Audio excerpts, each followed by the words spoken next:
Magandang umaga po sa inyong lahat. Malugod na pagtanggap sa St. Joseph Parish Gagalangin sa ika-6 ng umagang banal na misa na may liturhiya ngayong Sabado ng ika-20 linggo sa karaniwang panahon at paggunita kay Santa Rosa de Lima, Dalaga. Tumayo po ang lahat at tayo'y makiisa sa Eukaristikong pagdiriwang na pamumunuan ng ating Kura Paroko, Reverendo Padre Douglas D. Badong. Sa pahag ng Panginoon, buong bayan ngayon'y nagtitipon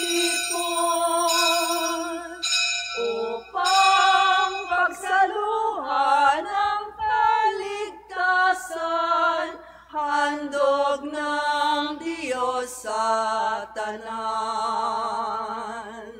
Upang pagsaluhan ang kaligtasan, handog ng Diyos sa tanan.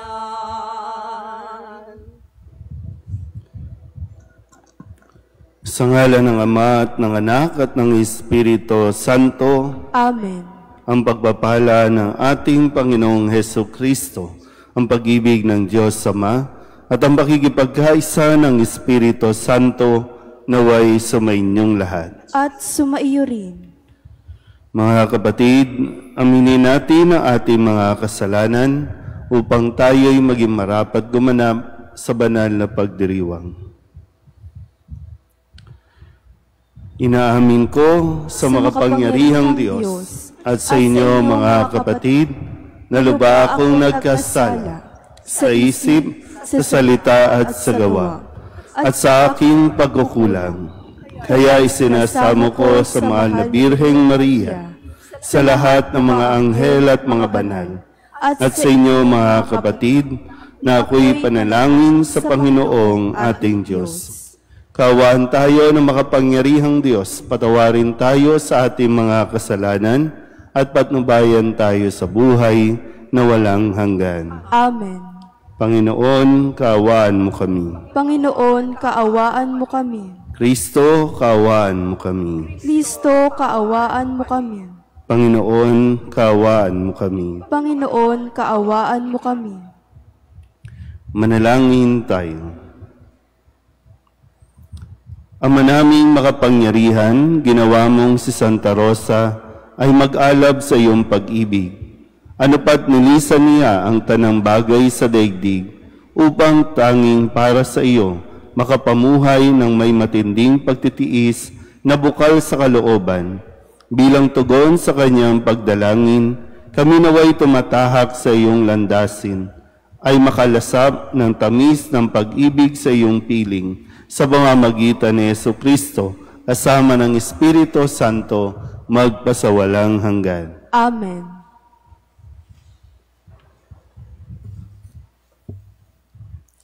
Pagbasa mula sa aklat ni Ruth.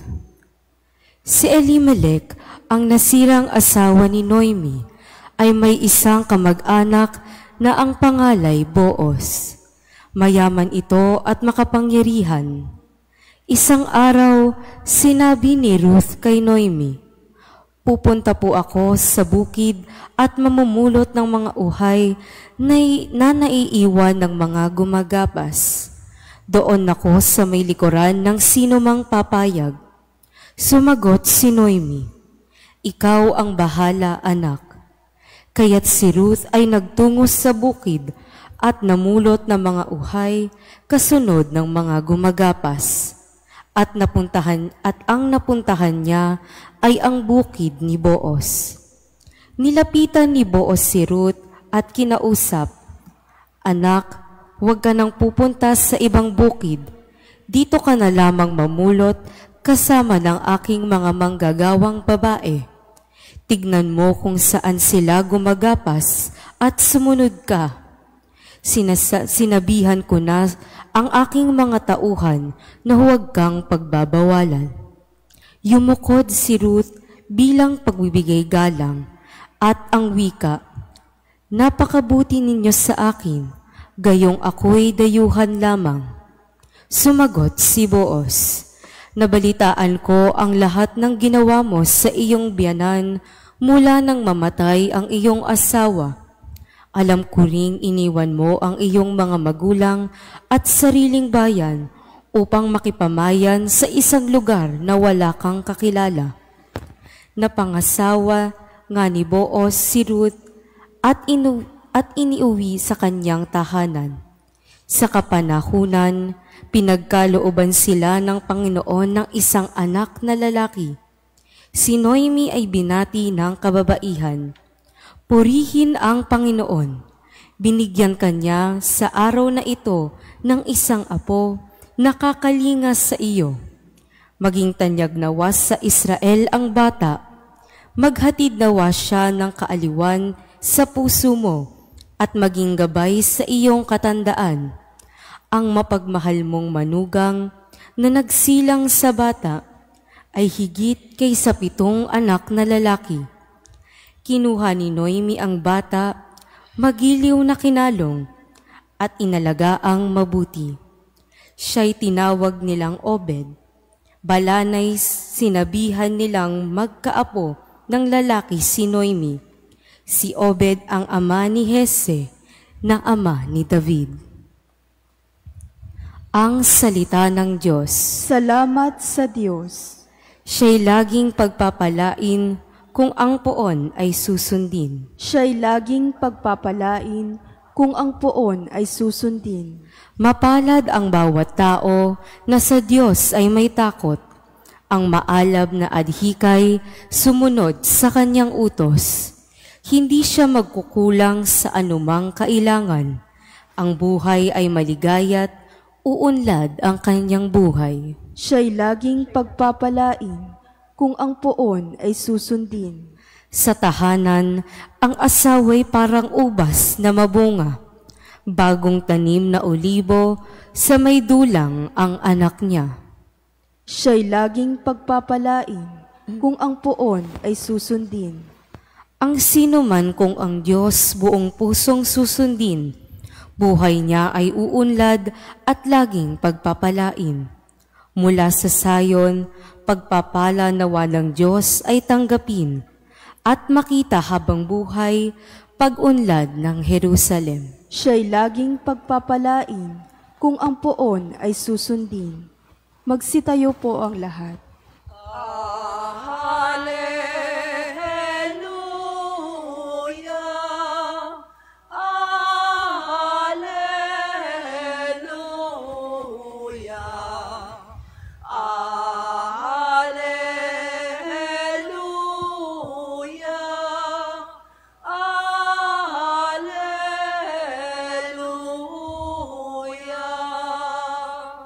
Tayo'y may iisang Ama at Guro nati iisa, si Kristo na anak niya.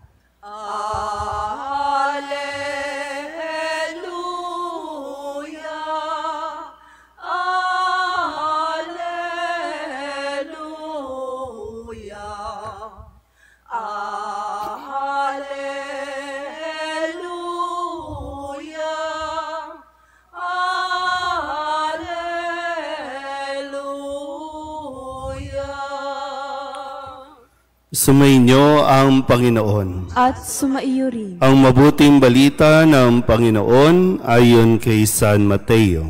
Papuri sa iyo, Panginoon.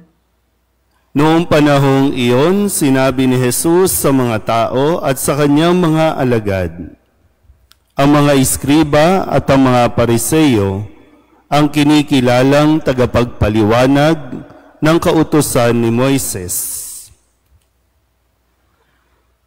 Kaya't gawin ninyo ang itinuturo nila at sundin ang kanilang iniuutos.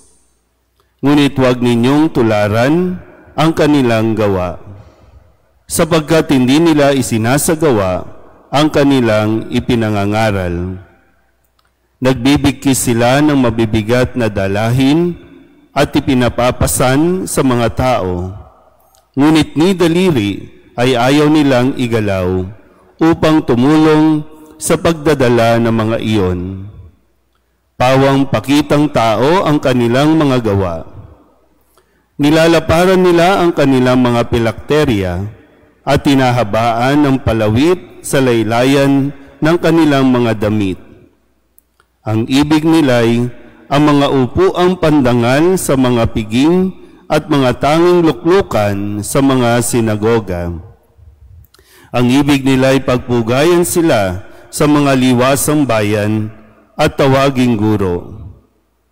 Ngunit kayo, huwag kayong patawag na guro, sapagkat iisa ang inyong guro at kayong lahat ay magkakapatid.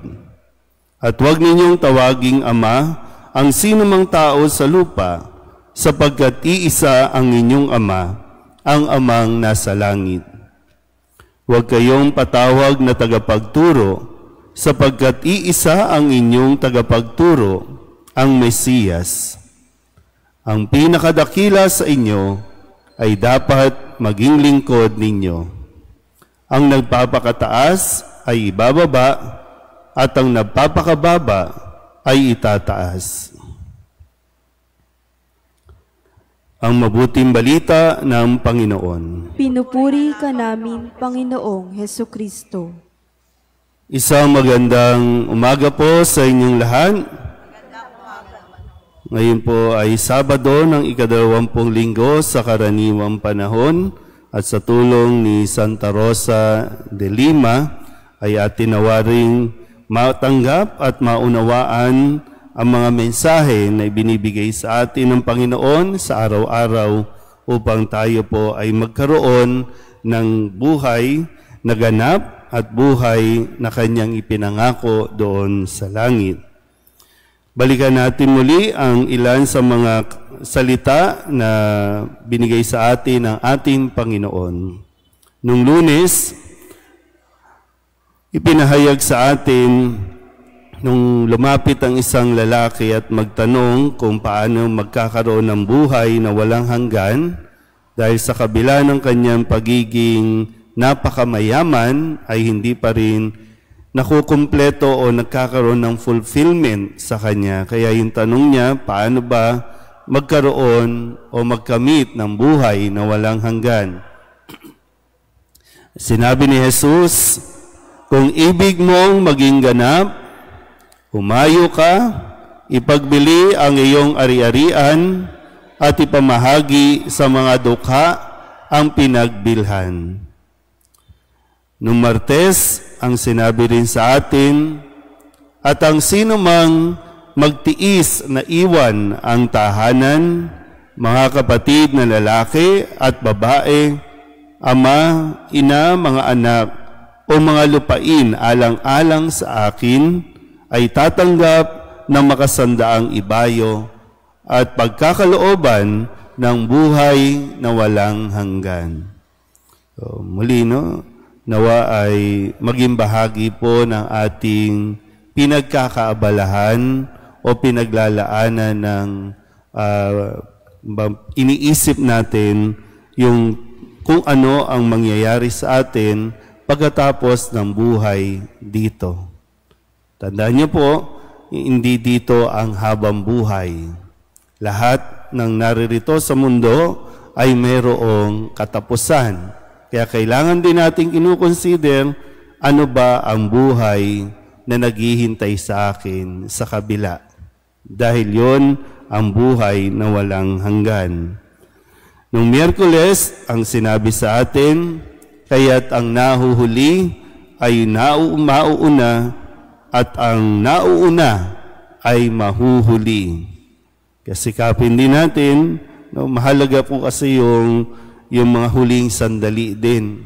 Ano ang ginawa natin sa mga huling pagkakataon na binibigay sa atin ng Diyos. Hindi natin alam kung hanggang kailan, pero po pwedeng ito na ang huling pagkakataon, kaya tiyakin natin ano ang pinagkakaabalahan natin sa mga sandaling ito. Kasi baka sabi nga, araw-araw tayong nagsisimba, buong buhay natin. Nagsisimba tayo, nagdarasal tayo, pero baka bigla tayong matrigger o makagawa ng hindi kanais-nais sayang naman lahat ng atin pong parang effort, no, para lang magkaroon tayo ng buhay na walang hanggan. Nung Huwebes, ang sinabi sa atin, sapagkat marami ang tinatawag, ngunit kakaunti ang hinihirang o nahihirang. Lahat gustong pumunta ng langit, pero hindi lahat ay nakakapasok sa langit dahil, yun nga, no? Nakadepende o depende nga sa atin po mga pinagkakaabalahan. Kahapon, Biyernes, ang sinabi sa atin, sa halimbawa na ibinibigay ni Maria, bagamat siya ay pinarangalan at kinokoronahan bilang reyna ng langit at lupa, siya pa rin ay nanatiling mababa ang kalooban kung kaya't sa kanyang pagpapahayag, at ito yung magdadala sa atin doon sa langit. Ang sinabi ni Maria, ako'y alipin ng Panginoon, mangyari sa akin ang iyong sinabi. Bagamat siya ay isang reyna ng langit at lupa, siya ang ina ng Diyos, pero hindi nawala sa kanya ang kababaang loob para siya ay patuloy na maglingkod sa Panginoon bilang isang alipin. So, gaya ng nasabi ko kahapon, no, sa mga naghahangad na magkaroon ng korona, magkaroon ng posisyon, sana yan din ang magdala sa atin sa langit. Sa pagtingin din natin sa ating mga sarili, yung bang kahit na napakataas na ng nararating natin o achievements natin, naroroon pa rin dapat sa atin yung laging nakatapak sa lupa ang ating mga paa at laging tumitingala sa ating Panginoon. Hindi tayo ang dapat na tinitingala, kundi tayo ay kabilang sa mga tumitingala sa Diyos. Kaya nga ang sabi ngayon, ang nagpapakataas ay ibababa at ang nagpapakababa ay itataas. So, sana po mapagnilayan natin ano ba nangyayari sa atin. Yung mga pag-uugali natin na baka hindi natin namamalayan, napakataas na ng pagtingin natin sa ating mga sarili, kung kaya't nahihirapan tayo, no, na talagang maglingkod sa Diyos sa pamamagitan ng pagiging mabuting tao sa ating kapwa. Amen?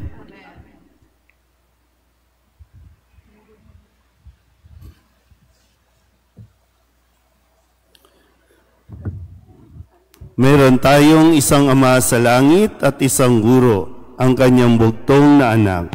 Lumapit tayo sa Ama at ipanalangin ang lahat ng kanyang mga anak sa lupa. Ang ating pong itutugon, basbasan mo kami, aming nag-iisang Ama. Basbasan mo kami, aming nag-iisang Ama.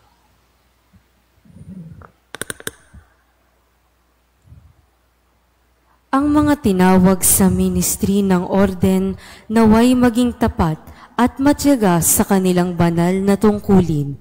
Manalangin tayo sa Panginoon. Basbasan mo kami, aming nag-iisang Ama. Ang mga magulang at mga guro naway maituro sa mga kabataang nasa kanilang pangangalaga ang mabuting halimbawa ng kanilang buhay.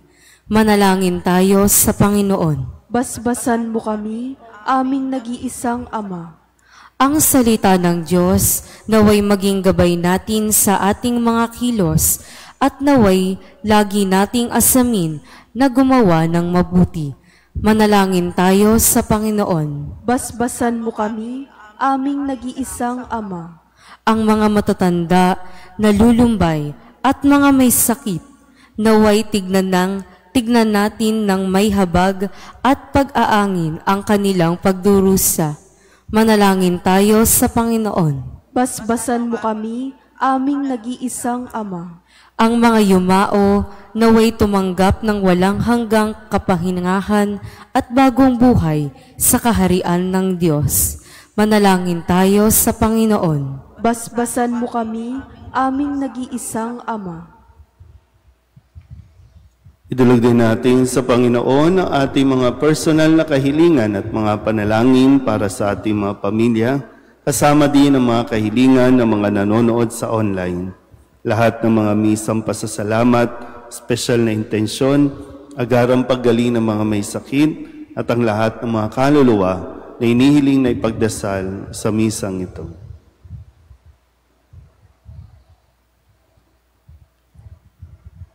Ang lahat ng ito inihiling namin sa ngalan ni Kristong aming Panginoon. Amen. Handog namin sa iyo, Ama, ang tinapay at alak na ito. Handog ng bayang umaasa, sumasamba't nagmamahal sa'yo. Handog namin sa iyo, Ama, ang tinapay at alak na ito. Handog ng bayang umaasa, sumasamba't nagmamahal sa'yo. Manalangin kayo mga kapatid upang paghahain natin ang kalugdan ng Diyos Amang makapangyarihan. Tanggapin nawa ng Panginoon itong paghahain sa iyong mga kamay, sa kapurihan niya at karangalan sa ating kapakinabangan at sa buong sambayanan niyang banal. Ama naming lumikha, sa pagpapahayag namin sa iyong kadakilaan, ngayong ginugunita namin ang dalagang si Santa Rosa.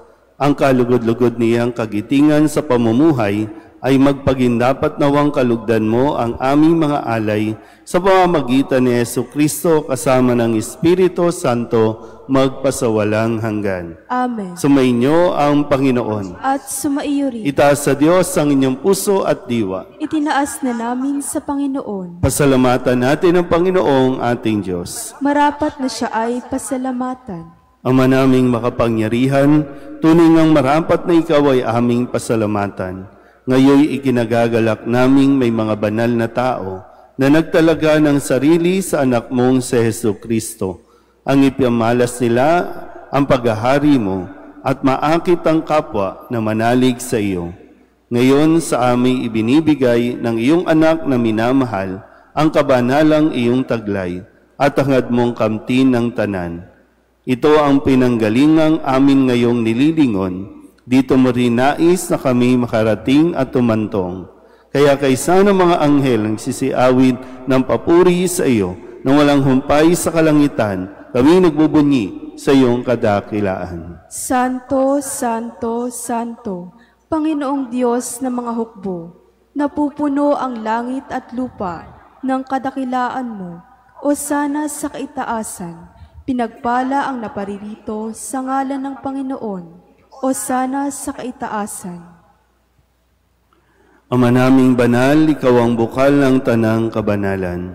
Kaya't sa pamamagitan ng iyong Espiritu, gawin mong banal ang kaloob na ito upang para sa aming maging katawan at dugo ng aming Panginoong Jesucristo. Bago niya pinagtiis ang kusang loob na maging handog, hinawakan niya ang tinapay, pinasalamatan kaniya, pinaghati-hati niya iyon, iniabot sa kanyang mga alagad at sinabi, tanggapin ninyong lahat ito at kanin, ito ang aking katawan na ihahandog para sa inyo.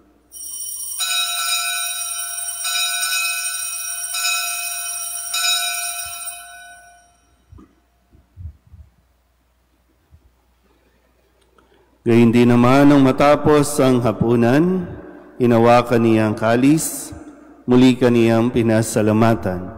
Iniabot niya ang kalis sa kanyang mga alagad at sinabi, tanggapin ninyong lahat ito at inumin. Ito ang kalis ng aking dugo, ng bago at walang hanggang tipan. Ang aking dugo na ibubuhos para sa inyo at para sa lahat, sa ikapagpapatawad ng mga kasalanan. Gawin ninyo ito sa pag-alaala sa akin.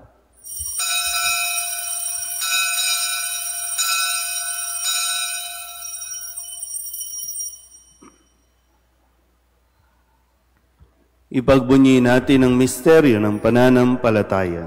Si Kristo'y namatay, si Kristo'y nabuhay, si Kristo'y babalik sa wakas ng panahon.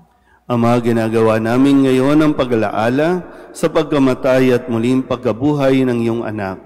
Kaya tiniaalay namin sa iyo ang tinapay na nagbibigay buhay at ang kalis na nagkakaloob ng kaligtasan. Kami napapasalamat dahil kami iyong minarapat na tumayo sa harap mo para maglingkod sa iyo.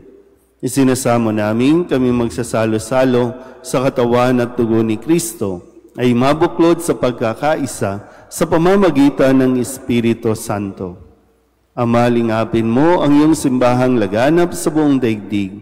Puspusin mo kami sa pag-ibig kaysa ni Leon na aming Papa at ni Jose na aming obispo at ng tanang kaparian.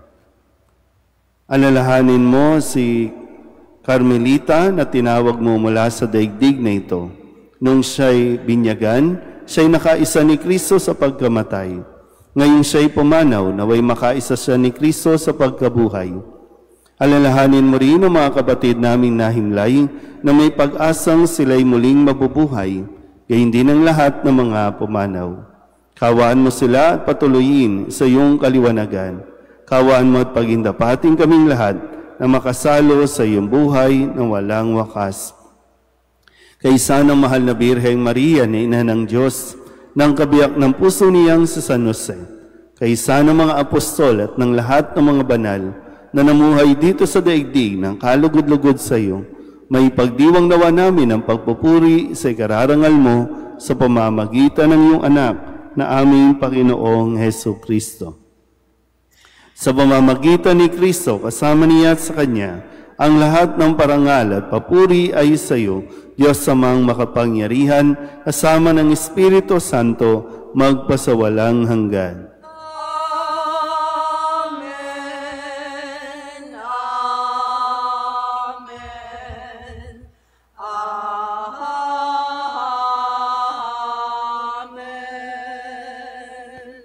Sa tagubilin ng mga nakagagaling na utos at turo ni Jesus sa Panginoon natin at Diyos, ipahayag natin ang lakas loob. Ama namin, sumasalangit ka, sambahin ang ngalan mo, mapasa amin ang kaharian mo, sundin ang loob mo dito sa lupa para ng sa langit. Bigyan mo kami ngayon ng aming kakanin sa araw-araw, at patawarin mo kami sa aming mga sala, para ng pagpapatawad namin sa nagkakasala sa amin, at huwag mo kaming ipahintulot sa tukso, at iadya mo kami sa lahat ng masama. Inihiling namin kami iadya sa lahat ng masama, pagkalooban ng kapayapaan araw-araw, iligtas sa kasalanan, at ilayo sa lahat ng kapahamakan, samantalang aming pinananabikan ang dakilang araw ng pagpapahayag ng tagapagligtas namin sa Heso Kristo. Sapagkat iyo ang kaharian at ang kapangyarihan at ang kapurihan magpakailanman. Amen. Panginoong Heso Kristo, sinabi mo sa iyong mga apostol, kapayapaan ang iniiwan ko sa inyo, ang aking kapayapaan ang binibigay ko sa inyo. Tunghayan mo ang aming pananampalataya at huwag ang aming mga pagkakasala. Pagkalooban mo kami ng kapayapaan at pagkakaisa ayon sa iyong kalooban, kasama ng Espiritu Santo, magpasawalang hanggan. Amen. Ang kapayapaan ng Panginoon ay laging sumainyo. At sumaiyo rin. Pabigayan po tayo ng kapayapaan sa isa't isa. Kordero ng Diyos na nag-aalis ng mga kasalanan ng sanlibutan, maawa ka sa amin. Kordero ng Diyos na nag-aalis ng mga kasalanan ng sanlibutan, maawa ka sa amin. Kordero ng Diyos na nag-aalis ng mga kasalanan ng sanlibutan, ipagkaloob mo sa amin ang kapayapaan. Ito ang kordero ng Diyos. Ito ang nag-aalis ng kasalanan ng sanlibutan. Mapalad ang mga inaanyayahan sa kanyang piging. Panginoon, hindi ako karapat-dapat na magpatuloy sa iyo, ngunit sa isang salita mo lamang ay gagaling na ako.